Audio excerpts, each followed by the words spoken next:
Our attention spans have dropped dramatically. 57% of Americans say that they haven't read a single book in the last year. And even TikTok struggles to retain our attention, with the average view duration being less than 15 seconds before we swipe away to another video. This is a problem for everyone, but it should be particularly important to Christians who view their lives not as their own, but as a stewardship from God. Because how can we focus on doing our work with excellence, pursuing God-glorifying goals, or even just fixing our eyes on Christ when our attention is being pulled in 100 different directions at once?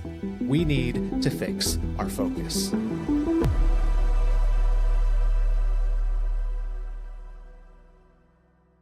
Now, before we dive in, I do want to note that I'm not going to be talking about attention deficit disorder in this video. Personally, I suspect it's way overdiagnosed and self-diagnosed, but I do want to say this. It is true that God gives differing natural abilities to different people. Some people are tall, some people are short, some people are strong, some people are smart. And yes, some people have a greater natural ability to maintain sustained focus, and some people struggle to focus and keep their attention on one thing. And those different limitations, whatever you want to call them, that's a reality. But whatever your natural God-given baseline for focus and attention is, we all need to admit that there are certain environmental factors, namely digital factors, that are affecting our ability to focus and pay attention. And my prayer is that in this video, I can offer you some practical solutions to help push back against your shrinking attention span, and in fact, gain the ability to pay attention to things for longer. But back to the main point, how did we get so distracted anyway? In the late 20th century, the West began shifting from a labor-based economy to a knowledge-based economy. It used to be that your body was the main way that you created value and earned a living. But when we moved to the office, we became what Peter Drucker famously termed knowledge workers. That's those who think for a living. And that is how many jobs are now. If you work in an office or you work from a laptop, you're a knowledge worker. Suddenly, it was our minds which became the value center, and it all became about information. And as the economist Herbert A. Simon famously noted in 1971, a wealth of information creates a poverty of attention. And so this accelerated even faster with the birth of the internet, right? In 1997, Michael H. Goldhaber published The Attention Economy and the Net, wherein he predicted what we're all sort of experiencing now, is namely that online, the currency is no longer money, it is attention. This introduced this idea of an attention economy that we all sort of live in. So now, even if you aren't a knowledge worker, say you're in the trades, or you say, Reagan, I still work with my body for a living. Even if that's the case, attention is still being extracted from you through the internet, through our digital devices. All of us are part of the attention economy, and it's because our attention itself is valuable.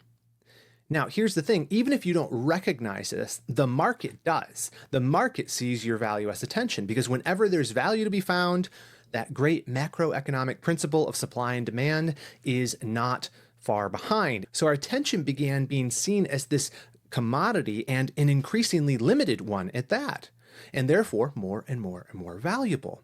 And so they have competed for it with better devices and more addicting algorithms and inescapable advertisements, from everything from the highway billboard to the lock screen on your Kindle.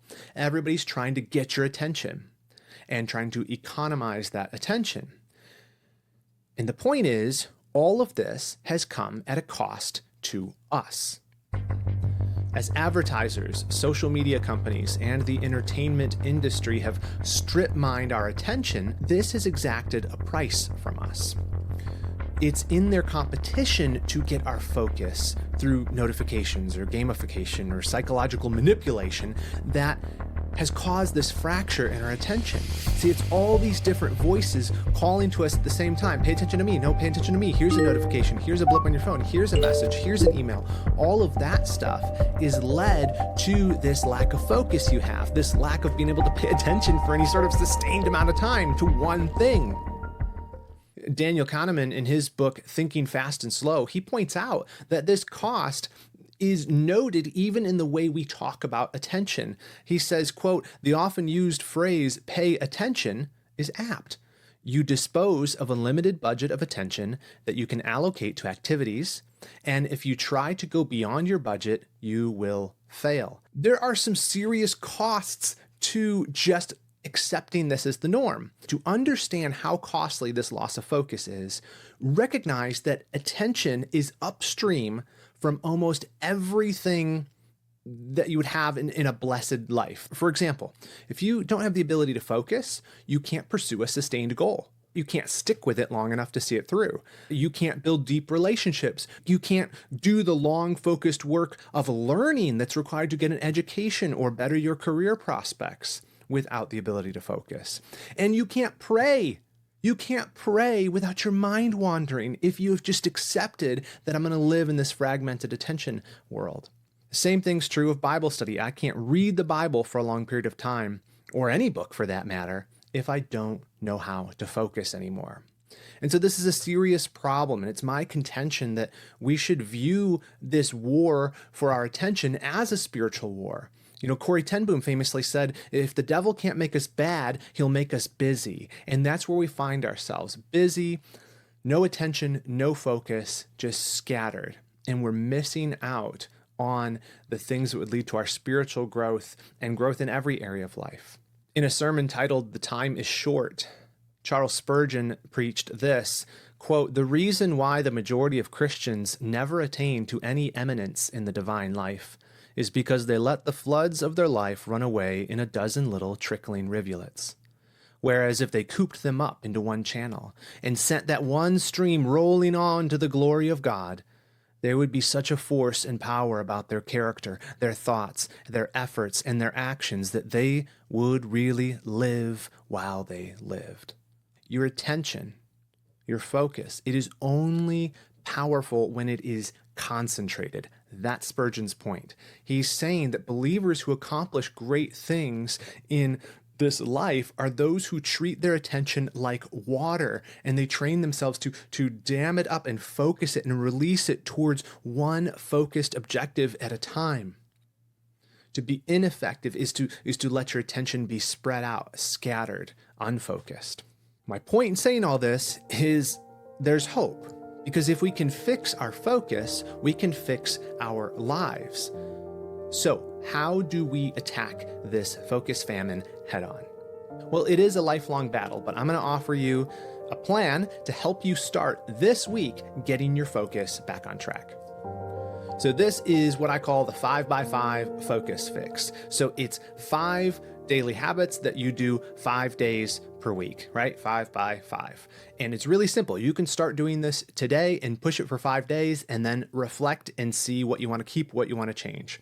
So habit 1 is log your distractions. We want to begin with awareness. So I think it's one thing to be monitoring your screen time. That's helpful. But I think we need to be more active in this. If you actively pay attention to what is distracting you, that'll give you a better focal point for what needs to change. And we do this by writing down when we get distracted. And so just use a sheet of paper, or there's a link below that has a worksheet you can download. But it's as simple as throughout the day, whenever you feel distracted, you write down the time, what it was you were trying to do, and what distracted you from it. And if you do that every day for a week, you're going to find when you reflect on it, you're going to notice patterns that you probably didn't notice before. The second habit is avoid your number one attention thief. Now, for most of us, probably our phone is the biggest distraction, the biggest thing that sucks the attention away from us.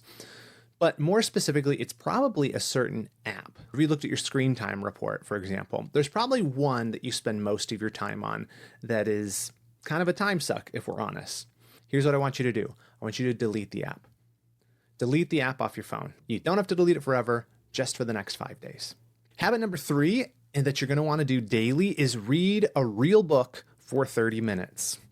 So I'd recommend, if you are not consistent with your devotions already, try making this habit be reading in a physical Bible, right? Don't use an app, use a physical Bible. And I'll tell you this, if you read in the Bible for 30 minutes for 5 days, guess what? That's 2.5 hours of Bible reading. And I looked this up, an average reading pace for 2.5 hours, you could read the entirety of Matthew or the entirety of Luke or the entirety of Acts in those 5 days. That's a lot of Bible in your diet. So why not do that? But if you already are consistent in your Bible reading and you're thinking, I just want to get back to reading normal books, well, then do that. Pick a book and read it for 30 minutes a day.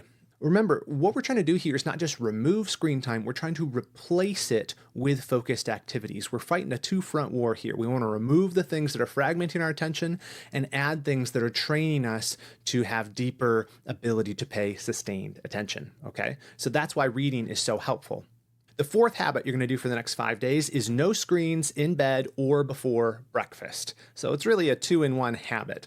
But set it as a rule that you are not going to look at your phone in your bed, or if you normally watch a show on the TV or on your laptop or something before you go to sleep, don't do that this week. And in fact, if you want an easy replacement, do your 30 minutes of reading in the bed at night to wind down instead of watching the TV or scrolling your phone. Then you knock out 2 habits at once. Bada bing, bada boom. And the other side of this habit is resolve not to use your phone before breakfast each morning. You don't need to check that email or those messages or that social media. You can wait an hour. You will probably survive. Just put it off till after you finish breakfast. Then you go to it. Easy way to implement this one, both sides of this habit, is just don't have your phone or any devices in your bedroom. Research shows that helps you sleep better anyway, so why not just do it and knock this habit out really simply. And now the fifth habit I want you practicing over the next 5 days is 1 hour of screen-free deep work per day. Work on something important with just a pen and paper or by taking a walk, but no digital tools involved. No opportunity for interruption, no screens, no earbuds even. Just let your mind focus on what you're doing without some kind of external input pulling at you. And it's only 60 minutes. Remember, we're retraining our ability to focus. And to make sure this happens, what I would encourage you to do is block out this time on your calendar. Maybe it's the 60 minutes after lunch or the first 60 minutes of work during the day. Whatever it is, put it on the calendar and plan for it, and don't use devices during this time. Now, after the end of those 5 days and doing those 5 habits daily, there's 5 questions I want you just to think through or journal through. Here they are. 1, what was the hardest habit to maintain each day and why? Just think about that. Why is that so hard for me to do? 2, which habit had the biggest impact on my ability to focus? 3, looking at my distraction log, did I notice any patterns about what or when I was most distracted? 4, if I could keep just one of these 5 habits long-term, which one would it be and why? And number 5, how will I continue to protect my attention now that this challenge is over? I really do think you'll be surprised how much can change in 5 days doing a little mini challenge like this. And if you do want to take on this challenge, be sure to download the worksheet below, the 5x5 Focus Fix.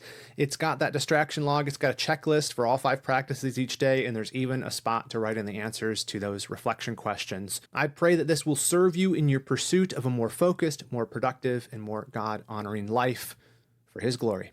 Thanks for watching. I'll see you in the next one.